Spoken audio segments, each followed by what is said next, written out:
जहाँ 1000 आपकी तारीफ करते हैं वहीं पे 100 ऐसे होते हैं जो आपके विरोध में खड़े होते हैं। आलोचना करते हैं तो मैं सोचता हूँ कि और अच्छा काम करूँ बिहार के लिए, और कुछ अच्छा करूँ। फिर आते हैं नाम पर थोड़ा सा। जब आपने चैनल शुरू किया, हर नाम के पीछे कुछ ना कुछ रीज़न होता है, सच तक ही क्यों? तो उसी समय हम लोगों ने ठान लिया था कि हम कुछ ऐसा करेंगे कि इतिहास के पन्नों पे जो है हम लोगों का नाम दर्ज होगा। हर इंसान किसी न किसी कमाई के लिए किसी न किसी रोजगार में जाता है। आपने तब क्या सोचा था कि कितनी कमाई हो जाएगी कि ज़िंदगी एक अच्छी खासी चलेगी? मनीष कश्यप हमेशा ही जब कैमरा ऑन होता है तो गुस्से में नज़र आते हैं, कभी कभी बहुत चिल्लाते हुए नज़र आते हैं। उसके पीछे का मनीष कश्यप एक कैसा है जब घर में होता है? बिहार या बिहार के लोगों के साथ कोई भी प्रॉब्लम क्रिएट करता है तो हमें गुस्सा आता है। पिताजी से मेरी बात बहुत कम होती है, 6-6 महीना पे, 5-5 महीनों पे, 4-4 महीनों पे। थोड़े से इमोशनल लग रहे हैं आप ऐसे पिताजी के बारे में बात करते हुए। मेरे पिताजी अभी भी बॉर्डर पे खड़े हैं। आंखों में दिख रहा है, थोड़ा सा नमी हो गया बात करते करते। नमस्कार, मैं हूं अंजलि और आप देख रहे हैं द इंडियन स्टोरीज। हमारे चैनल पर आपने बहुत सारे सकारात्मक चेहरों को देखा होगा। आज जिसको हम दिखाने वाले हैं उसको आप सन ऑफ बिहार यानी बिहार के बेटे के नाम से जानते हैं। हमारे साथ है मनीष भैया, जिनको सन ऑफ बिहार के नाम से आप जानते हैं। बहुत बहुत स्वागत है भैया हमारे चैनल पर। बहुत बहुत धन्यवाद। कैसे हैं आप, पहले ये बताइए? बहुत अच्छा हूँ। बिहार का हूँ तो मेहनत करना है और किसी भी संघर्ष से, किसी भी मुश्किल परिस्थिति से टकरा जाना है। तो कुछ भी हो, बिहारी हमेशा अच्छे हालात में रहने का प्रयास करते हैं। सन ऑफ बिहार इतना बड़ा दर्जा, अगर हिंदी में बोले तो बिहार का बेटा आपको बनाया गया है।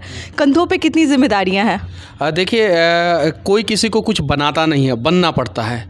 जैसे किसी के कंधे पे अशोक स्तंभ लग जाता है, यानी IAS IPS बन जाता है, तो वो अपने दम पे बनता है।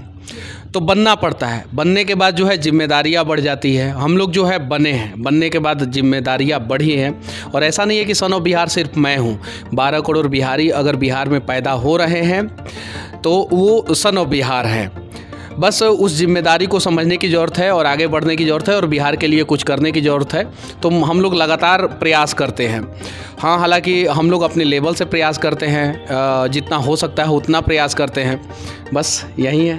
बहुत लोगों का सवाल है कि इंजीनियरिंग से सीधे पत्रकारिता कैसे? देखिए, इंजीनियरिंग से पत्रकारिता कैसे, आज के समय में सबसे ज़्यादा करप्शन जो है अगर देखा जाए तो कंस्ट्रक्शन फील्ड में होता है।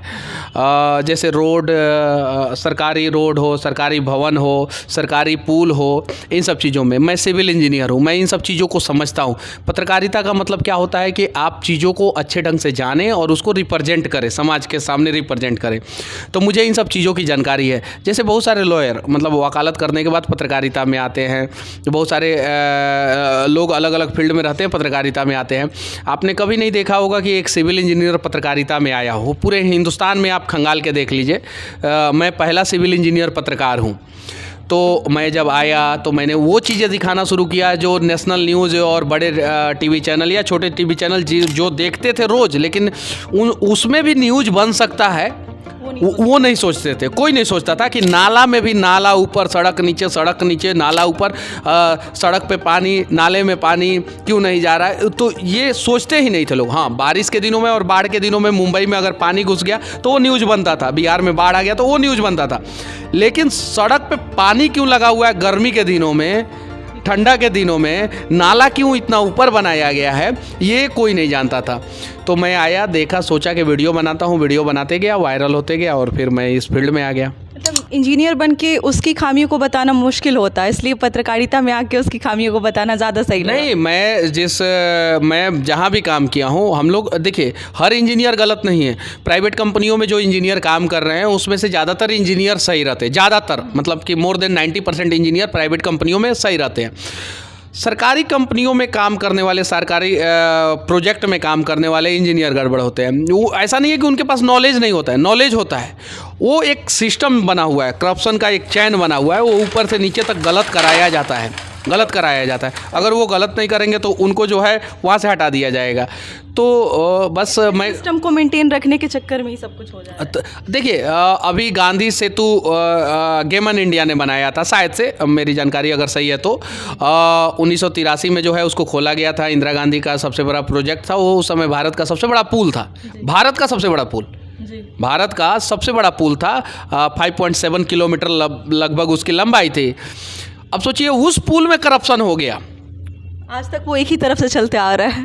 अब तो दोनों तरफ से एफकॉन ने उस पर काम किया है और सही ढंग से काम किया, अभी जो है चालू हुआ है। उस पुल में करप्शन हो गया। अब जरा सोचिए कि अंग्रेजों ने एक बिल्डिंग बनाया था, पटना में चले जाइए, जो सचिवालय जो है, विश्वेश्वरैया भवन जो है, विश्वेश्वरैया जो है वो इस देश के सबसे बड़े इंजीनियर में से एक थे, यूँ कहें तो सबसे बड़े इंजीनियर थे, सिविल इंजीनियर। तो विश्वेश्वरैया भवन जो बना है वो लगभग 60-70 साल पुराना है, उससे भी ज़्यादा पुराना है। उसके ऊपर जो है 6ठा मंजिल 7वां मंजिल बन रहा है, क्योंकि वो बहुत पहले बना था, उस करप्शन फ्री बिल्डिंग बना था। अगर आज का कोई बिल्डिंग हो 10 साल 15 साल पुराना, तो क्या उसके ऊपर बना सकती हैं आप? नहीं बना सकती हैं। तो कहीं नहीं तो कहीं कंस्ट्रक्शन फील्ड से करप्शन ख़त्म करना चाहिए। और जिस स्टेट में कंस्ट्रक्शन फील्ड में सबसे ज़्यादा करप्शन है वो स्टेट सबसे ज़्यादा बर्बाद है। आप उठा के देख लीजिए, पूरे देश में सबसे ज़्यादा कंस्ट्रक्शन फील्ड में बिहार में करप्शन है और सबसे ज़्यादा बर्बाद स्थिति में बिहार है। तो इसीलिए मैं आवाज़ उठाता हूँ। आवाज़ तो उठा दी, खामियां भी देख ली हम सभी, इसका उपाय क्या है? उपाय तो मैं बताता हूँ, आप जाके देखिए बिहार में। अब कोई भी गांव में जो है सड़क के 3 फीट ऊपर जो है नाला बनते हुए आपको नहीं दिखेगा, दावे के साथ वो ठोक देता हूँ मैं सीना। और जाके देख लीजिए पूरे बिहार में कहीं नहीं बनेगा सड़क के 3 फीट ऊपर नाला। आज से 1 साल पहले बनता था। ये है उपाय। आज देखिए हम लोग सरकारी स्कूल का वीडियो बनाते हैं, आज मैं सरकारी स्कूल में जाके कंप्यूटर भी लगवा रहा हूँ। ये है उपाय। आज अगर किसी के साथ गलत होता है, हम लोग आवाज़ उठाते हैं, तो आवाज़ उठाते हैं, उनके समस्याओं का समाधान हो जाता है। तो ये है उपाय। तो ये सारी चीज़ें हैं। आज के समय में कोई भी ठेकेदार जो है गड़बड़ी करने से पहले एक बार सोचता है। हालांकि गड़बड़ी कर ही रहे हैं, ऐसा नहीं है, लेकिन बहुत हद तक डर आने लगा, डर लग रहा है कि कौन माइक वाला आ गया, रेल दिया तो अलग हो जाएगा बवाल। माइक वाले स्पेशली जब मनीष आ जाएंगे तो नहीं, कोई भी आ जाएगा, ऐसा नहीं है। मैं ही एक पत्रकार नहीं हूँ बिहार का। बिहार में बहुत सारे हिम्मती पत्रकार हैं, भले वो मुझे पसंद करे या ना करे वो फर्क नहीं पड़ता है, लेकिन बहुत सारे हिम्मती पत्रकार हैं जो सिस्टम को बदलना चाहते हैं। तो उन लोगों से डरते हैं। इसके साथ ही आज छोटा से छोटा बच्चा आपकी एक्टिंग करता है। 5 साल पहले कभी मनीष कश्यप ने सोचा होगा कि आज उनका जो 5 साल के बाद उनका ओहदा इतना ऊंचा होगा कि बच्चे से लेकर बूढ़े तक उनका उदाहरण मानने लगेंगे?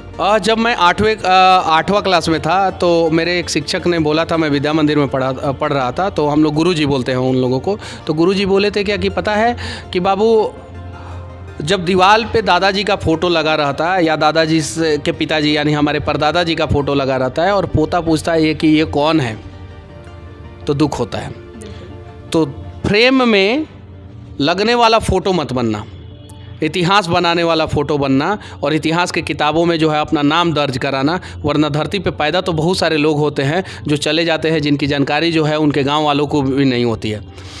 तो उसी समय हम लोगों ने ठान लिया था कि हम कुछ ऐसा करेंगे कि इतिहास के पन्नों पे जो है हम लोगों का नाम दर्ज होगा। और उसी समय से लगातार हम लोग प्रयास करते रहते हैं। और बस मुझे उम्मीद था कि मैं कुछ ना कुछ जो है अपने सोसाइटी के लिए, अपने स्टेट के लिए, अपने देश के लिए करूँगा।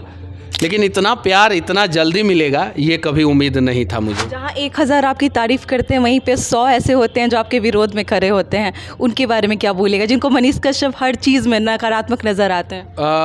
भगवान से मैं प्रार्थना करूंगा कि हमारे विरोधियों को भगवान जो है लंबी उम्र दे, हमारे विरोधी जो है खूब तरक्की करे, आगे बढ़े। चूँकि अगर वो नहीं होते तो शायद मनीष कश्यप आज यहाँ पे नहीं होता, क्योंकि वो लोग जो है विरोधी नहीं है, वो लोग जो है रास्तों में जो हम लोगों से गलतियाँ होती है, गलतियों को सुधरवाने वाले लोग हैं। तो चलिए ठीक है, कोई दिक्कत नहीं है, होना चाहिए। जीवन में विरोधी किसके होते हैं? अब बताइए, जब आदमी मर जाता है, शमशान घाट पे जाता है, अपराधी, गुंडा, मवाली, आतंकवादी भी मर जाता है, तो लोग बोलते हैं कि बहुत अच्छा आदमी था, चला गया दुनिया को छोड़ के। दाऊद इब्राहिम भी मर जाएगा, भारत आएगा ना, तो उसके जनाजे के पीछे जो है बहुत सारे लोग जो है खड़े हो जाएंगे। सही है कि नहीं? हम तो यानी अगर आप जिंदा हैं तो आपके विरोधी होंगे, आप अगर जिंदा नहीं हैं तो आपके विरोधी नहीं होंगे। जितना आगे जाएंगे विरोधी उतना ज़्यादा बढ़ेंगे। हाँ, विरोधी तो विरोधी होने चाहिए जीवन में। सचिन तेंदुलकर का जब आलोचना होता था, 2-3 मैच में नहीं मारते थे रन, आलोचना होता था तो अगले मैच में शतक मारते थे। जब हमारे विरोधी जो है आलोचना करते हैं तो मैं सोचता हूँ कि और अच्छा काम करूँ बिहार के लिए, और कुछ अच्छा करूँ, और कुछ अच्छा करूँ, और उस उम्मीद में अच्छा हो जाता है तो समर्थक भी बढ़ते जाते हैं। फिर आते हैं नाम पर थोड़ा सा। जब आपने चैनल शुरू किया, हर नाम के पीछे कुछ ना कुछ रीज़न होता है, सच तक ही क्यों? हमारे चैनल का नाम है सच तक न्यूज़। आप देखिए यूट्यूब पे जाके मैंने उस समय सर्च मारा, सारे नाम से जो है चैनल थे, लेकिन सच को दिखाने वाला कोई चैनल नहीं था, कोई नहीं था उस समय। अभी तो बहुत अभी तो बहुत सारा बन गया, अभी बहुत सारा बन गया सच तक के नाम से। उस समय कोई नहीं था, तो हमने बोला कि सच तक पहुँचने का प्रयास, ठीक है। और बस नाम रखा सच तक न्यूज़ हम लोगों ने नाम रखा और शुरुआत किया। लकीली वो नाम जो है हम लोगों के लिए लकी साबित हुआ और हम लोग आगे बढ़ते गए और आज जो है हम लोग यहाँ पे पहुँच गए। हर इंसान किसी न किसी कमाई के लिए किसी न किसी रोज़गार में जाता है। आपने तब क्या सोचा था कि कितनी कमाई हो जाएगी कि ज़िंदगी एक अच्छी खासी चलेगी? मैं जब वीडियो बनाना शुरू किया था तो उस समय सोचा था कि अगर 50,000 रुपया आ जाएगा तो 30,000 रुपया यानी हर दिन जो है 1,000 रुपया जो है उस हिसाब से मेरा खर्च चल जाएगा और 20,000 रुपया जो है मैं सोसाइटी को डोनेट कर दूंगा। तो मैं 50,000 रुपया का बेंचमार्क मान के चला था यहाँ पे। हालांकि इससे बढ़िया सैलरी था, मैं जब सिविल इंजीनियरिंग में काम करता था बढ़िया सैलरी था, लेकिन जब मैं छोड़ के आया था, जब सोशल मीडिया पे वीडियो बनाना शुरू किया 2017 से वीडियो बनाना शुरू किया, तो मैं सोचा था कि 50,000 रुपया आ जाएगा तो काफ़ी है, उतना से हम लोगों का काम चल जाएगा और उसी उम्मीद में हम लोगों ने शुरुआत किया और भगवान ने उससे बहुत ज़्यादा दिया हम लोगों को। बाद में ज़्यादा दिया। जब पहला पेमेंट आया तो कैसा लगा कि यूट्यूब की तरफ से आपको पेमेंट आया? पहला पेमेंट आया था तो मेरे चैनल में बहुत सारे लोग, मतलब कि मेरे साथ बहुत सारे लोग काम करते थे, चैनल उस समय नहीं था, तो मेरे साथ एक लड़का काम करता था, उसके लिए मैंने मोबाइल खरीद दिया फर्स्ट पेमेंट से। और साथ में जहाँ भी यहाँ के पत्रकार हैं उनको ऐसा लगता है कि आपकी वजह से उनको एक साहस मिल गया कि वो कहीं जाके किसी भी मुद्दे को उठा सकते हैं। इसके बारे में क्या बोलिएगा? नहीं, किसी की वजह से किसी को साहस नहीं मिलता है, कहीं नहीं तो कहीं जो है अगर वो मुद्दा उठा रहे हैं तो उनके अंदर भी हिम्मत और हौसला है। लेकिन हाँ, ये बात सही है कि वो देख रहे हैं कि मनीष कश्यप ऐसा कर रहे हैं तो हम भी कर सकते हैं। तो अगर वो मुझे उम्मीद मानते हैं तो वो उनकी महानता है, लेकिन वो लोग भी अच्छा काम कर रहे हैं, कहीं नहीं तो कहीं मर्द के रूप में मर्द पैदा हुए हैं वो लोग भी। इसका मतलब ये नहीं है कि औरतों का मैं अपमान कर रहा हूँ, पूछने वाली थी। औरतों का मतलब एक टैग लाइन है। अब मैं ये थोड़ी कह सकता हूँ कि औरत के रूप में औरत पैदा हुए हैं, तो ये टैग लाइन नहीं बन सकता है। मर्द के सीने में दर्द नहीं होता है तो औरत के सीने में दर्द नहीं होता है, ये टैग लाइन नहीं है। तो जो टैग लाइन है उसके हिसाब से मैं बोल रहा हूँ, आप भी उसी टैग लाइन में फिट बैठती हैं, आप जो है ना उसी टैग लाइन में फिट बैठती हैं। तो उन लोगों के अंदर भी हिम्मत और हौसला है, तब जो है वो लोग इतना अच्छा काम कर रहे हैं, वरना वो लोग नहीं कर पाते। आपकी माताजी का बहुत सारा वीडियो वायरल होता है कि उनको सबसे ज़्यादा टेंशन होता है कि आपकी शादी क्यों नहीं है, आप शादी क्यों नहीं कर रहे हैं। रीज़न पूरी दुनिया एक तो सलमान खान से जानना चाहती है कि वो शादी क्यों नहीं करना चाहते, दूसरा आप पे क्वेश्चन आता है। सलमान खान जी से तो मैं अपना तुलना नहीं कर सकता हूँ, हालांकि बॉलीवुड के कलाकारों से मेरा 36 का आंकड़ा चलता है और उनके ऐसा क्यों? वो अलग मुद्दा है, लेकिन मेरी माँ परेशान रहती है, ये बात सही है, लेकिन मुझे एक माँ का सिर्फ आंसू नहीं पोंछना है, अनेकों माँ का आंसू पोंछना है, उस प्रयास में हम लोग लगे हुए हैं। तो इसलिए मैं शादी नहीं कर पा रहा हूँ। मैं जिस दिन स्टेबल हो जाऊँगा, मैं जिस दिन कुछ अच्छा कर लूँगा और मुझे लगेगा कि मैं अनेकों माँ का आंसू पोंछते हुए जो है मैं अपनी बीवी को भी खुश रख सकता हूँ, तो उस दिन शादी कर लूँगा, उसके पहले नहीं करूँगा। मनीष कश्यप हमेशा ही जब कैमरा ऑन होता है तो गुस्से में नज़र आते हैं, कभी कभी बहुत चिल्लाते हुए नज़र आते हैं। उसके पीछे का मनीष कश्यप एक कैसा है, जब घर में होता है, साधारण एक इंसान होता है, तब कैसा होता है? हम लोग दिल के बहुत अच्छे आदमी हैं, लेकिन क्या करें, दिल चीर के तो दिखा नहीं सकते, हनुमान जी तो है नहीं। समस्या क्या है कि हम लोग किसी के फीलिंग से कनेक्ट हो जाते हैं। जैसे आप ही को कोई प्रॉब्लम होगा, आपके फीलिंग से अगर मैं कनेक्ट हो गया तो आपको जो प्रॉब्लम, आपके लिए जो प्रॉब्लम क्रिएट कर रहा है उस पर तो मुझे गुस्सा आएगा ही आएगा। तो बिहार से हम लोग कनेक्ट हो गए हैं, बिहार के लोगों से कनेक्ट हो गए हैं। बिहार या बिहार के लोगों के साथ कोई भी प्रॉब्लम क्रिएट करता है तो हमें गुस्सा आता है। तो इसलिए जो है एक चेहरा जो है सब लोग देखता है अक्सर कि मनीष कश्यप गुस्से में रहता है, मनीष कश्यप गुस्से में रहता है, लेकिन उस गुस्से के पीछे जो है एक अच्छा दिल है और उसे भी लोग देखें तो ज़्यादा अच्छा रहेगा। इसके साथ ही मनीष कश्यप का भविष्य का प्लान क्या है कि क्या करना चाहते हैं? बिहार को बदलना है बस। किस संदर्भ में? के साथ मिलकर बिहार को बदलना है बस। हमारा बिहार जो है इस देश का टॉप 5 समृद्ध राज्यों में से एक रहे, बस मेरा यही सपना है। और अगर ये मेरा सपना है तो मुझे उम्मीद है कि इस सपने को साकार करने में जो है बिहार के लोग भी साथ देंगे।